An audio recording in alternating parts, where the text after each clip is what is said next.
মৰমৰ ছাত্ৰ-ছাত্ৰীসকল, তোমালোকক মোৰ অনলাইন ক্লাছলৈ স্বাগতম জনাইছোঁ। আজি তোমালোকৰ বাবে এটা বিশেষ ভিডিঅ' মই লৈ আহিছোঁ। আজি মই তোমালোকক নঘৰৰ পূৰণ নেওতা তোমালোকে কেনেকৈ সহজে মনত ৰাখিব পাৰা তাৰ এটা উপায় তোমালোকৰ লগত আলোচনা কৰিম। তেন্তে আহাচোন পলম নকৰি আমি ভিডিঅ'টো আৰম্ভ কৰোঁ। প্ৰথমতে আমি কি কৰিলোঁ, নৰ লগত 1ৰ পৰা 10লৈকে পূৰণ চিন দি সংখ্যাবোৰ লিখি ল'লোঁ। যিহেতু তোমালোকে এইটো জানাই, তাৰ পাছত লিখিম আমি 0ৰ পৰা 9লৈকে সংখ্যাকেইটা।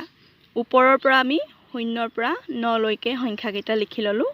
তাৰ পাছত আমি আকৌ তলৰ ফালৰ পৰা 0ৰ পৰা একাদিক্ৰমে ওপৰলৈ 9লৈকে আমি সংখ্যাকেইটা লিখিম। তলৰ ফালৰ পৰা 0ৰ পৰা 9লৈকে আমি সংখ্যাকেইটা লিখা হ'ল। এতিয়া আহা আমি নেওতাখন এবাৰ পঢ়ি চাওঁ।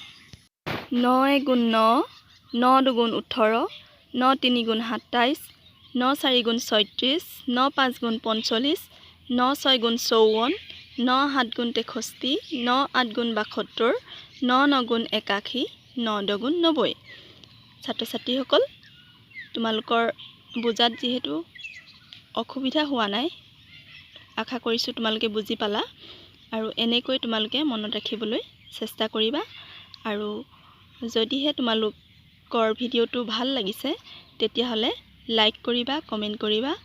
আৰু যদিহে ভিডিঅ'টোত নতুন তেতিয়া চেনেলটো ছাবস্ক্ৰাইব কৰি ৰাখিবা।